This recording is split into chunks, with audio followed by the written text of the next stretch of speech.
journal des auditeurs avec Stéphanie Hartmann sur Africa numéro 1. Africa. Bonjour à toutes et à tous, j'espère que vous allez bien. Bienvenue dans votre émission, le journal des auditeurs, votre espace d'expression, de commentaires et d'analyse sur les sujets qui font l'actualité. Nous sommes en direct, bien sûr, du lundi au vendredi et ce jusqu'à 14h. Aujourd'hui, dans le JDA, le point sur le Togo, lundi soir, dans un communiqué lu à la télévision nationale, le ministre de l'Industrie et du Tourisme du gouvernement togolais, Yaovi Atigbe Iou, a donc affirmé que le gouvernement prenait les dispositions nécessaires pour l'ouverture d'un dialogue avec l'ensemble de la classe politique togolaise. L'opposition a répondu, elle s'est dit ouverte au dialogue, mais seulement pour négocier le départ de Faure Gnassingbé. Alors qu'en pensez-vous? L'opposition doit-elle saisir la main tendue du gouvernement? Le départ de Faure Gnassingbé doit-il être mis sur la table? Nous attendons vos commentaires et vos analyses sur ce sujet. Pour intervenir, je redonne le numéro 01 55 07 58 00 si vous êtes en France, et si vous nous écoutez partout ailleurs dans le monde, composez le 00 33 1 55 07 58 00. Vous pouvez bien sûr intervenir également sur la page Facebook de l'émission, facebook.com/journal des auditeurs. Avant de s'intéresser au Togo, on se tourne vers le répondeur d'Africa numéro 1 pour une sélection de vos messages. Le JDA, c'est sur Africa numéro 1. Bonjour Africa numéro 1. Je vous appelle, c'est à propos de Patrice Evra. D'accord, certes il s'est laissé emporter, ça c'est vrai, il a reconnu, il a regretté. Mais n'oubliez pas que Eric Cantona l'avait fait quand il était à Manchester, mais ça n'a pas été médiatisé comme ça. C'est juste pour vous prouver que le racisme existe toujours et ça restera toujours comme ça. Il nous aime pas, ça se prouve avec Patrice Evra. Il a fait un geste, il a regretté, mais il continue à le descendre les journalistes. Je ne sais pas pourquoi. Bonjour Africa numéro 1. Alors oui, bonjour. Justement, c'est pour dire exactement par rapport à la question de Stéphanie, que si les habitants de 77, donc le département 77 de Seine-et-Marne, on les appelle le Meldois. Voilà. Si vous pouvez vérifier de votre côté aussi. C'est le Meldois, ou le Meldoise. Merci, au revoir. Oui, bonjour, c'est M. HB de la Falémé. Donc, je voulais parler au propos de ce que M. Cherno de la Guinée a dit sur le Mali. Bon, vraiment, ce qu'il a dit là, bon, il a dit ce qu'il veut dire, hein. Mais sans quoi, voyez, du coup, autant de François Hollande. Un président n'a pas foutu le pied dans Kidal. Et ce monsieur, il vient tout juste d'être élu. Bref, il quitte Paris-Kidal. Paris-Kidal, je vous dis bien. Vous trouvez ça juste? Vous savez pourquoi il est parti là-bas? C'était pour aller voler de l'or. C'est notre or qui sont en train de voler là-bas. Il a fait 2 fois dans un même mois. On arrête un peu là. On arrête. On voit tout, on sait tout. Mais ça va finir un jour, Inch'Allah, si Dieu le veut. Merci.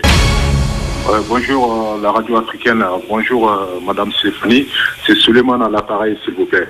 Et là, moi, je voulais interpeller certains dirigeants du continent africain, tels que le président Robert Mugabe et puis le président Paul Biya. Ces 2 présidents, moi j'ai uniquement une chose à vous demander, s'il vous plaît. Vous êtes âgés, vous avez fait vos temps sur la tête du pays. S'il vous plaît, cédez le pouvoir aux nouvelles générations. C'est-à-dire, il y a pas mal de gens qui ont fait des études sur le continent africain, plus précisément le Cameroun, et puis chez Mugabe, cédez la place aux autres. Il faut donner la chance à la nouvelle génération, s'il vous plaît. Partez. Vous avez fait vos temps, partez. C'est pas possible. Partez, s'il vous plaît. Bonjour amis du GDA, je lance ce message au peuple togolais de la détermination du peuple togolais, que tous les jeunes Africains partout dans le monde, jusqu'en Amérique, jusqu'en France, en Europe, que nous suivons de très très près, que la victoire revient au peuple. Mon message s'adresse surtout à l'armée. Ces jeunes officiers, des capitaines, des commandants, ces jeunes-là qui n'ont connu que Yadema et non de vieux généraux depuis le temps qui se nourrissent du miel de M. Yadema, qui sont devenus des véritables businessmen, trop riches même. ce n'est pas ces officiers-là, mais vous, les jeunes officiers, prenez votre responsabilité de protéger le peuple. Vous n'avez rien à gagner. À M. Eyadema, mettez-vous du côté du peuple. Quand vous donne l'ordre de tirer, c'est ta sœur qui est là, c'est ton frère, c'est ton ami, c'est ta cousine, c'est ton père. Refusez l'ordre, mettez-vous du côté du peuple. Et alors, vous allez laisser la place aux mercenaires qu'on a recrutés en milice qui sont en train de mater le peuple. Et vous, les jeunes officiers, vous regardez. Alors, ne vous fatiguez pas le peuple du Togo. Ne dites pas que oui, tous les jours, la manifestation. Mais tant qu'on manifeste pas, comment faire? Parce que le pouvoir revient au peuple. La seule détermination, c'est le départ de M. Eyadema. Voilà. Merci. Merci, peuple togolais. Au revoir. Prenez la parole dans le JDA sur Africa numéro 1. Africa. Merci à tous pour vos messages. Aujourd'hui, dans le journal des auditeurs, le Togo, appelez-nous au 01 55 07 58 00 pour nous donner votre avis sur cette situation togolaise. Le standard est vide, on attend vos appels avec impatience. Alors, quelques petites réactions, en tout cas corrections, en tout cas compléments d'information, voilà, à vos messages sur le répondeur. Concernant l'affaire Evra, Patrice Evra a eu un geste malheureux envers un supporter qui l'avait sûrement mérité. C'était ce week-end, je crois, un auditeur sur le répondeur comparé au geste qu'avait eu Eric Cantona et en disant que Eric Cantona n'avait pas pris la volée de bois vert que prend actuellement Patrice Evra. Je suis pas sûr que ce soit vrai. Eric Cantona a beaucoup été critiqué pour ce geste. Il a même été suspendu. C'était en 95, donc ça commence un peu à dater. Mais il avait même été suspendu pendant 7 mois. Donc il avait été sanctionné. On avait plutôt critiqué Eric Cantona pour ce geste. Voilà la précision que je voulais le faire. Quant aux habitants, quant aux Meldois et aux Meldoises, alors ce ne sont pas les habitants de la Seine-et-Marne. Les habitants de la Seine-et-Marne sont bien les Seine-et-Marnais. Les Meldois et les Meldoises sont les habitants de Meaux. Voilà, on aura appris quelque chose. Merci à cet auditeur qui, pour cette information, voilà, donc il me parlait des habitants de la Seine-et-Marne. C'est bien les Seine-et-Marnais, mais les habitants de Meaux, ce sont les Meldois. Il a mis le doigt sur quelque chose, si je peux me permettre. C'était facile, merci à vous. Alors du côté, ça arrive du côté du standard. On va écouter Chimène dans quelques instants sur la situation au Togo. Je voulais peut-être vous lire des messages que vous nous avez laissés sur la page Facebook de l'émission au sujet du Togo. Je crois qu'il y a par exemple Saïd qui était du côté du Cameroun, qu'on n'arrive pas à joindre malheureusement. Qu'est-ce que nous disait Saïd? Bon, je suis désolée, j'ai un ordinateur qui rame un peu. Qu'est-ce que nous disait Saïd? Ah oui, on arrive là, voilà. Saïd nous disait réclamer le départ d'un président, c'est très idiot de leur part. Mieux vaut trouver un compromis. Voilà ce que nous disait Saïd Kabilo nous dit le pouvoir togolais a échoué dans sa mission.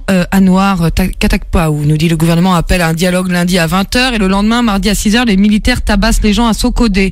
Si le départ de Fort n'est pas sur la table, il n'y aura pas de dialogue. Voilà ce que nous dit Anouar. Il y a Paulus aussi qu'on n'arrive pas à joindre qui nous disait l'opposition peut répondre à la main tendue du gouvernement, mais réclamer le départ du chef de l'État quand même, c'est trop demandé.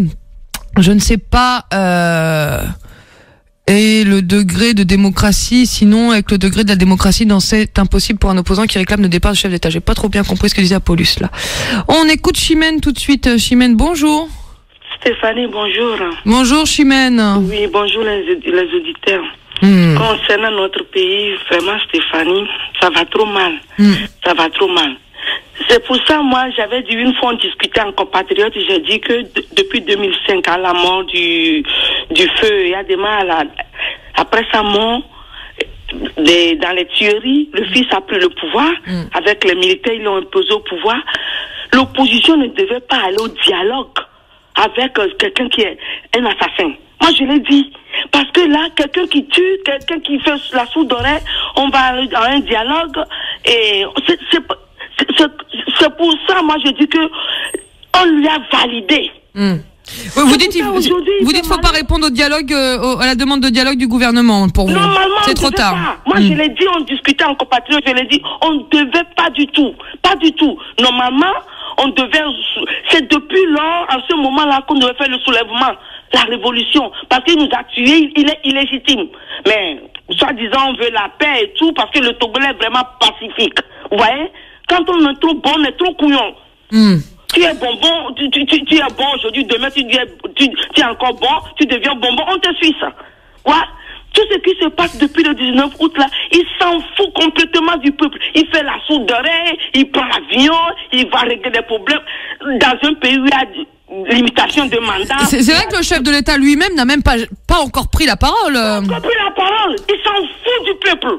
Tout un peuple qui crie son ras-bol. Stéphanie, nous les Togolais, on en a ras-bol. Ça fait mal au cœur, Stéphanie. Ça fait mal au cœur. On entend, Chimène. C'est nous qui payons les conséquences ici. Il n'y a pas d'hôpitaux. Quelqu'un veut se soigner, c'est toi.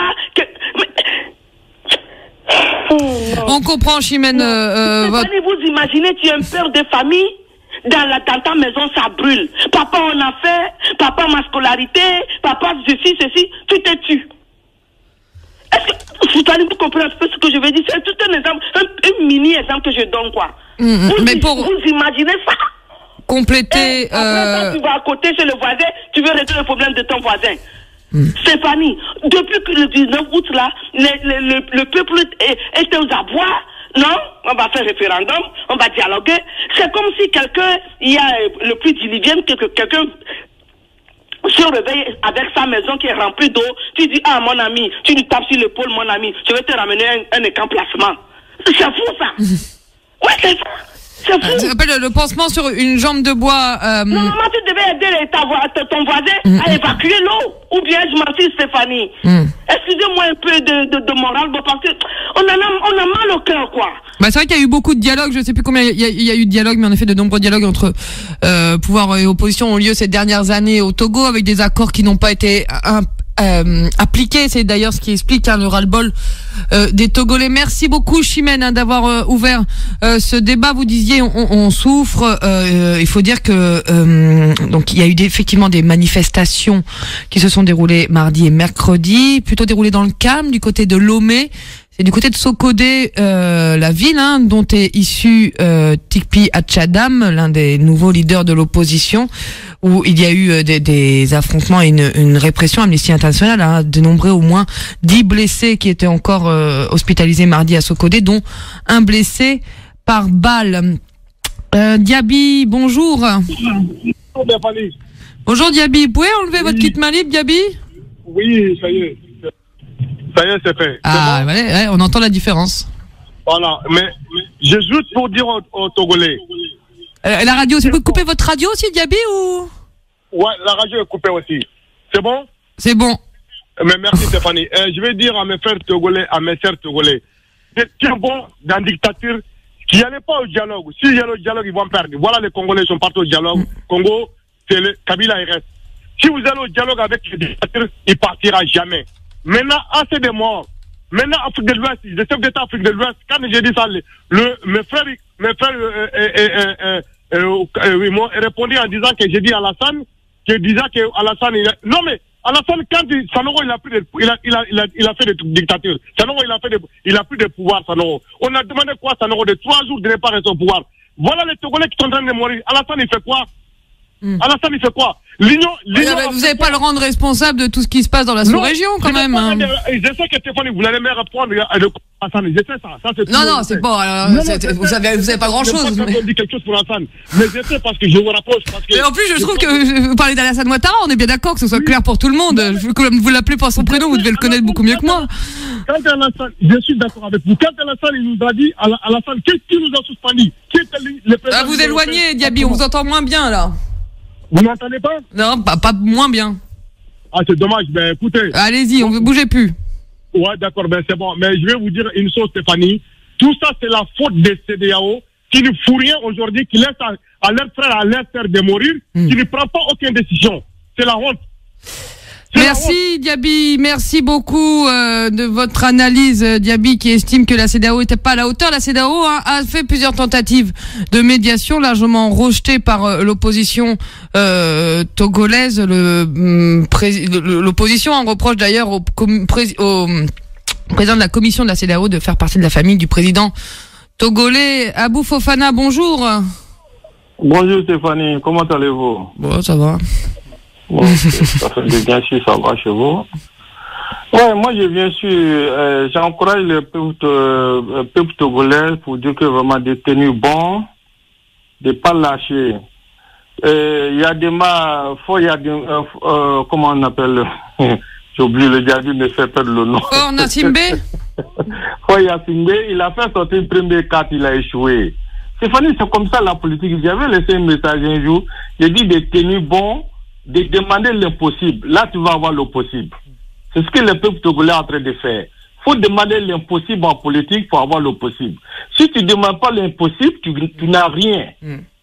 Ok, vous dites, Abou, vous dites finalement les Togolais ont raison de demander, en tout cas l'opposition a raison de demander, de mettre sur la table le départ de Fornasimbe. Oui, départ immédiat, c'est ce qui est normal pour eux. Et maintenant, lui, il a fait sortir un premier cas, c'était quoi? Aller s'asseoir, faire discuter l'Assemblée, donner constitution qu'il veut, les peuples togolais refusent.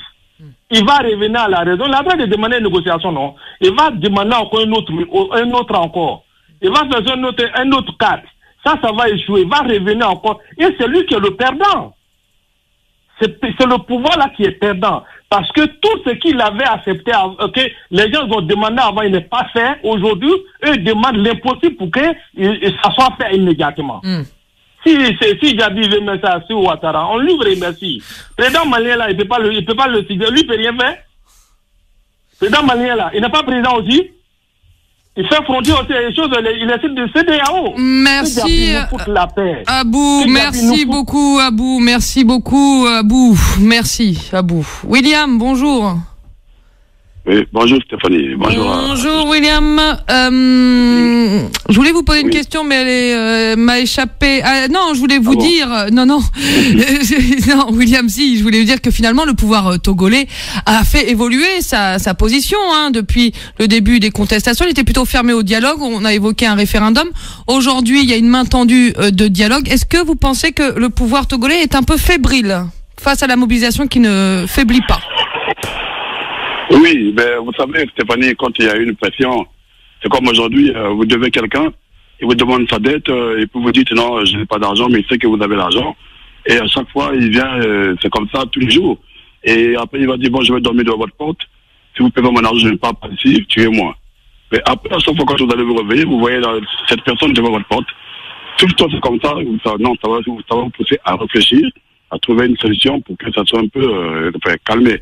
Donc c'est ce qui se passe entre l'opposition et, je dirais, je parle du peuple togolais qui veut faire partir Gnassingbé et le pouvoir. En fait, ce que moi j'ai dit au standard, il ne faudrait pas que nous faisons des erreurs des fois quand on réclame quelque chose dans la logique et après qu'on aille prendre quelque chose qui n'est pas dans les normes.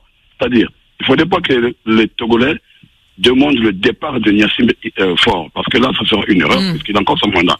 Donc vous n'êtes pas d'accord avec ce que disait Abou tout à l'heure. Il disait qu'il faut demander l'impossible pour obtenir un peu. Vous dites non, il faut faire attention, à trop en demander, on va braquer les uns et les autres. Oui, mais l'impossible, demander l'impossible pour obtenir le possible, ça se fait. Mais c'est pas avec tout le monde. Il y a des gens très têtus et avec leur détermination, je reste en position, je ne change pas. Parce que si la personne a raison que moi, je ne peux pas partir vu que j'ai encore mon petit gâteau à bouffer. Attendez que ça puisse pour que vous réclamez pour votre part. Donc s'ils disent que qu'ils partent et qu'il a encore son mandat, c'est faux.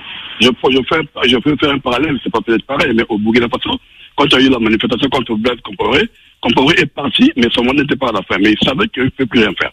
Parce qu'il était lâché et relâché par tout le monde. L'armée était de son côté. La preuve, il était à l'Assemblée en train de vouloir voter leur loi. Les Burkinabés sont sortis. Du coup, il avait fait tous les murs. Qu'est-ce qu'il faudrait, William, pour que le mandat de Fornasimbe soit menacé? Pour ce qui justifie que Fornasimbe quitte son mandat avant 2020? Non, il n'y a qu'un seul point, c'est de ne pas le laisser arriver à modifier cette constitution. C'est ça le problème. Vous dites pour vous, il est légitime jusqu'en 2020? Si son mandat va jusqu'en 2020, c'est normal qu'il a jusqu'en 2020. Peut-être qu'on l'avait voté pour ça. Mais il ne faudrait pas qu'il prenne après 2020. C'est là où c'est comme si ce n'est pas en RDC. Kabila est hors la loi. Il n'est plus dans la constitution de ce pays-là. Mais lui, il est en train de diriger par force. Et donc, c'est même pas le même cas que Niassime. Niassime, au moins, lui, il a encore ses mois. Donc, il ne faudrait pas qu'on nous dise qu'il parte au moment qu'il n'a pas fini. Mais moi, j'aimerais que les Togolais fassent des choses comme il se doit, lui dire de ne pas modifier la Constitution, repartir à la Constitution de 92 comme ils le veulent, c'est normal, mais il ne faut pas le toucher. Ce qui se passe en Afrique, Stéphanie, c'est quoi? C'est un problème, c'est-à-dire que nos dirigeants ne veulent pas accepter ce principe d'alternance. C'est ça qui est en train de tuer l'Afrique aujourd'hui. Donc c'est un principe que tout le monde a accepté, ok. Après mon mandat, je pars. Mais ils ne veulent pas ce principe et du coup, ça révolte les peuples. Est-ce que c'est vraiment une question d'alternance, le refus de l'alternance, ou c'est le refus de laisser tomber une rente qui profite à un clan? Non, c'est d'abord l'alternance, Stéphanie. Parce que quand un pouvoir a fini son mandat, il doit partir et un autre pouvoir arrive. Maintenant, le goût qu'ils ont pris, ça fait de sorte qu'ils ne puissent pas trouver ça logique qu'ils partent. Point barre. Sinon, Kabila aurait parti déjà. Puisqu'il était en fait de moi depuis décembre 2016. Qu'est-ce qui a fait qu'il puisse rester là? Parce qu'il veut rester aux affaires et continuer de faire sa vie. C'est comme ils ont toujours fait tous. Donc moi, je pense que pour Niassime, le calme, le silence qu'il a pris, je sais qu'on a ça qu'il est en train de regarder de gauche à droite comme ils ont l'habitude de coopérer. Et après, quand il aura encore peut-être une force quelque part, et en ce moment-là, bon, il va encore sortir ses griffes. Parce que là, on reconnaît que non, il est faible parce qu'il a tenu la main, parce qu'il s'est dit, je ne sais plus quoi faire.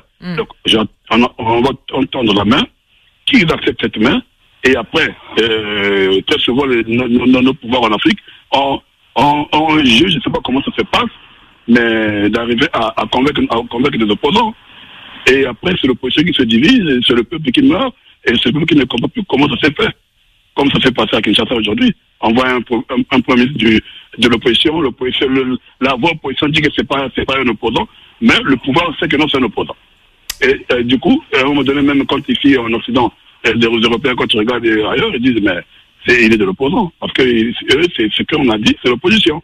Donc au Togo, c'est l'opposition qui doit faire la pression, mais pas faire une pression qui soit hors norme en disant non, qui parte.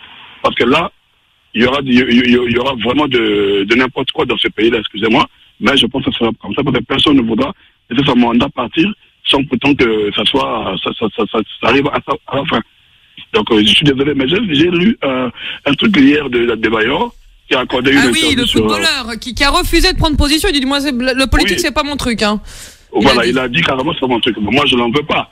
Bon, je pense que c'était un peu maladroit ces propos, mais bon, c'était un peu... Non, c'est pas... Non, pas très courageux. Oui, c'est pas trop maladroit. Vous savez, Stéphanie, il y a une chose. Moi, quand je suis avec mes amis, je dis toujours à mes amis, attention, c'est parce qu'on a besoin d'un changement en Afrique et que tous nous ayons des mêmes idées ou bien mener le combat pareillement.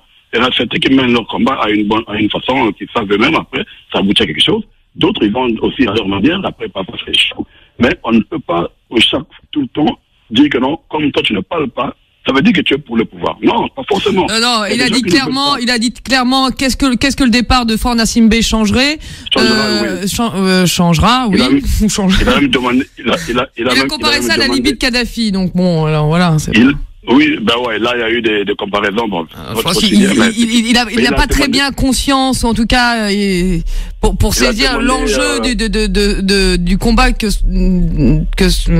mènent ceux qui se mobilisent. Il a demandé à la diaspora togolaise de venir sur place, en France, de prenez l'avion, payez les billets, prenez l'avion pour aller faire manifester au lieu de faire ça depuis ici. Mais bon, vous savez, chacun de nous il te dit ce qu'il pense, mais on peut pas se l'en vouloir. William, oui. On va donner la parole aux autres auditeurs. Oui, comme ils sont là maintenant, il faut les prendre. Merci beaucoup, William. Bonne journée à vous. Kassim, bonjour. Bonjour. Alors justement, Kassim, vous laissez pointer les responsabilités de l'opposition et du monde politique togolais dans cette situation. Effectivement, parce que moi je viens d'abord juste au début de la prise de pouvoir de monsieur Faure Gnassingbé. Parce que et toutes ces manifestations qui se passent aujourd'hui, mais il fallait le faire avant. Parce que il faut reconnaître que la constitution togolaise a été violée pour que ce monsieur soit président. On est d'accord. juste après la mort de son papa, il a été nommé président. Oui, il n'a même pas été élu, tout à fait, oui. Voilà, il a été nommé président. On dit quoi, non, l'armée a pris le pouvoir pour le lui donner. Mais donc du coup, ce monsieur, il a tout obtenu de manière frauduleuse. Cela dit, Kassim, vous devez connaître l'histoire du Togo. Les Togolais se sont manifestés. Hein. Il y a eu au moins 1000 morts en 2005. Hein. Bon, mais il fallait maintenir la pression. Ça c'est vrai. Il faut peut-être un certain Gilles Christ Olympio qui doit rendre des comptes depuis. Mais justement, parce qu'après, il est allé s'allier avec le pouvoir, ainsi de suite. En fait, on se rend compte tout de suite que ces opposants historiques africains, ils sont pas très différents des dictateurs qui gèrent les pays d'Afrique. Parce que tout ce qui se passe en ce moment au Togo, là, quand tu fouilles bien, du côté du pouvoir et du côté de l'opposition, en fait, tout se fait autour de l'argent. Personne ne parle du peuple, personne ne parle du bien-être des Togolais, mais chacun pense déjà au poste qu'il va occuper et à la rente financière qui va tomber. C'est tout. Tu comprends? Donc, du coup, c'est une opposition moribonde qui est en train je veux dire, s'appuyer sur... Alors, justement, l'opposition était plutôt moribonde. Elle a repris un regain de vigueur avec l'arrivée de Tikpi Hatchadam. Oui, parce que lui, on le connaît pas encore. C'est une nouvelle tête, machin, on le connaît pas encore. Mais quand les gens seront habitués à lui, vous allez voir, ça va encore retomber parce que... Alors donc, Kassim, si je suis votre analyse, ce combat, vu ceux qui les mènent, puisque vous critiquez l'opposition, finalement, vous dites ce combat ne vaut pas la peine. Non, j'ai pas dit ça, j'ai pas dit ça. Il faut que le peuple, le vrai peuple togolais, le prolétariat togolais, se trouve un vrai leader qui parle en leur nom. Mais que ces petits bourgeois, tous ces satellites qui gravitent autour du peuple là, au nom du peuple, ils vont marcher sur le peuple pour arriver au pouvoir, et puis après revenir faire ce que Faure est en train de faire. Je ne sais pas si tu me comprends. Parce que monsieur Olympio, en qui nous avions placé un grand espoir, mais vers la fin, il nous a déçus.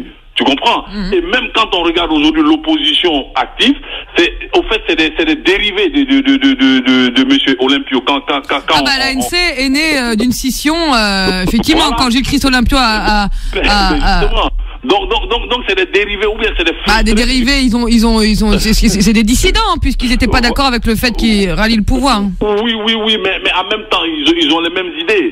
Oui, mais alors Tikpi Hatchadam, Kassim, je suis pas d'accord, il vient pas de là. Non, il n'était pas d'accord avec le fait que Olympio et rejoigne le pouvoir, il n'était pas d'accord avec, je veux dire, les postes qui leur ont été donnés, parce que puisque eux ils ne gagnaient pas, enfin ils n'avaient pas une bonne part dans le gâteau, c'est ce qu'ils ont reproché à Olympio. Olympio, il a joué perso. Sinon, ils étaient pour. Ils étaient pour le gouvernement d'union nationale, mais ils n'étaient pas. C'est-à-dire, il n'y avait pas beaucoup de ministères pour eux. Ils voulaient tous participer, je veux dire, au gouvernement. Voilà le problème. En fait, c'est pas un combat pour le bien-être du pays, mais c'est un combat pour leur carrière. C'est ce que alors, pour les opposants, mais les gens qui sortent dans la rue, c'est pas pour leur carrière à eux, ils vont pas sortir pour les carrières de.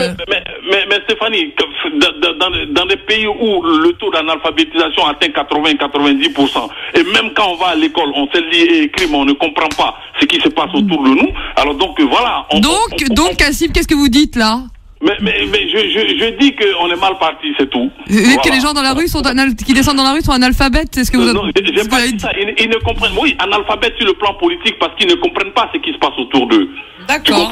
Moi, oui. Non, voilà, la plupart des gens. C'est votre opinion. Bon, oui, je pense. Je pense que c'est mon opinion. Moi, je peux le défendre et je peux le démontrer. Mais simplement. Voilà, les vrais leaders togolais, je ne pense pas qu'ils soient aux affaires. Parce que tous ces porteurs de costumes là qu'on voit, voilà, c'est des petits carriéristes et puis des gens qui sont là pour l'argent. Voilà. C'est ce qui est manque de vrais leaders togolais, nous dit Kassim. Alors je vois pas de Togolais. Je sais pas si t'as. On va demander aux autres auditeurs. Merci Kassim de votre appel. Allez, ciao. Bonne journée Kassim. Merci beaucoup. Kassim qui était plutôt critique sur l'opposition, qui dit finalement tout ça est une question de carrière. Tata, bonjour. Oui, bonjour madame Stéphanie. Bonjour monsieur Tata. Vous avez entendu ce que Oui, je m'énervais en fait par rapport à ces propos. En fait, c'est vrai que dans une démocratie, comme on a l'habitude de le dire, on peut ne pas être d'accord. Mais quand j'entends Kassim, j'ai l'impression que j'ai en face un grincheux, quelqu'un qui se résigne, quelqu'un qui ne sait pas que quelque chose peut changer dans l'avenir. Aujourd'hui, il a reconnu quelque part, il y a une nouvelle tête. Mais cette nouvelle tête peut booster les choses. C'est ce qui se passe aujourd'hui. Il est en train de changer beaucoup de choses. Au début, les opposants historiques dont il parle, ils sont tous pressés, certes, pour aller en négociation parce qu'effectivement, pour quelques petits trucs, quelques retombées peut-être, mais aujourd'hui, les donnes ont changé. Les donnes ont changé depuis plus de 2 mois là. Plus de 2 mois passés, qui est cet opposant-là du groupe des 4 qui a accepté d'aller en négociation. Pour l'instant, ils parlent tous de la même voix. Ouais. Donc, Kassim n'a qu'à essayer de revoir un peu les choses. Aujourd'hui, la pression est plus que jamais sur le pouvoir. Et ils ont cherché de gauche à droite au niveau des chefs d'État. Personne aujourd'hui, quand on voit dans la sous-région, il y a quelques-uns, certes, mais la majorité ne le côtoie plus. C'est fini. Il y a Alpha Condé qui essaye de faire un peu de médiation. Oui, l'Alpha Condé. Patrice Talon aussi, à ce qui paraît. Voilà, l'Alpha Condé est dans la même logique que lui. C'est des gens qui veulent demeurer au pouvoir à vie. Voilà. Par contre, je reviens un peu sur ce que disait tout à l'heure Kassim, disant pourquoi ça ne s'est pas passé en 2004 ou 2005 à la mort. Mais vous lui avez bien répondu, il y a plus de 1000 morts. Ou plus de 500 d'après les organisations. Mais oui, voilà, le peuple a été toujours dans le combat. Le peuple togolais, c'est un peuple très pacifique. Ça, c'est une certitude. Mais on serait en face d'un peuple burkinabé ou d'un peuple béninois, à l'heure où je vous parle, l'Assemblée ou le pays, la ville est en train de brûler. Aujourd'hui, on est très pacifique. Mais il ne faut pas qu'ils nous voient il faut pas qu'ils voient dans ce pacifisme de ce peuple togolais une certaine faiblesse. Il ne faut pas qu'ils voient ça comme ça, sinon ça va aller très loin. Aujourd'hui, moi, encore une fois, le monde qui est dans la rue, ça me donne des fois la chair de poule. Il y a très longtemps, j'ai vu ça de mes propres yeux. J'ai 45 ans maintenant. Il y a très longtemps, j'ai vu ça. C'était dans les années 90. Et après, ça s'est complètement, affaibli. Mais il faut que Fort et ses clics sachent qu'ils sont une poignée. Et que si ce peuple monte d'un écran, ils vont courir en préparant leurs valises. Il faut qu'ils comprennent que ce qu'on est en train de dire, ce que le peuple entier est en train de dire, quelques villes ont rejoint le mouvement. Avant, il n'y avait pas certaines villes. Maintenant, depuis 2 jours, des villes ont rejoint la marche. Mais il faut qu'ils sachent que tout ce que le peuple est en train de demander depuis plus de 2 mois, bien avant cela, c'est pour le bien de tous les Togolais. C'est très clair. Ils ont des enfants. Leurs enfants vont avoir d'autres enfants.